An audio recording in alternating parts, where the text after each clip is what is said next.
پہلا قول یہ ہے کہ زمین کو جنات نے آباد کیا تھا جنہیں اللہ تعالی نے آگ سے پیدا کیا تھا۔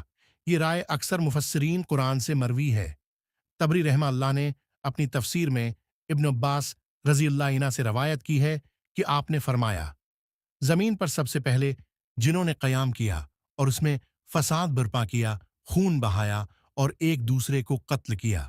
ربیعہ بن انس رضی اللہ عنہ سے روایت ہے کہ آپ نے فرمایا، اللہ تعالی نے فرشتوں کو بدھ کے دن پیدا کیا اور جمعرات کے دن جنات کو پیدا کیا اور جمعہ کے دن آدم کو پیدا کیا۔ پھر بعض جنہوں نے کفر کیا اور فرشتے ان سے لڑنے کے لیے زمین پر اتر آتے تھے اور زمین پر خون ریزی اور فساد برپا ہو جاتا تھا۔ دوسرا قول یہ ہے کہ آدم علیہ السلام سے پہلے روئے زمین پر کوئی جن یا کوئی نہیں تھا۔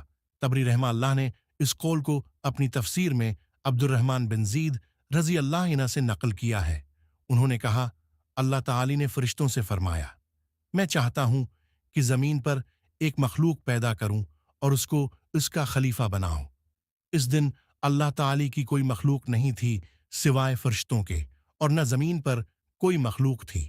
علامہ طاہر بن عاشور رحمہ اللہ علیہ نے التحریر و تنویر میں فرمایا، زمین اور پھر آسمانوں کی تخلیق کا ذکر کرنے کے بعد اللہ تعالی نے اپنی مرضی کی طرف اشارہ کیا کہ وہ ایک خلیفہ بنائے گا۔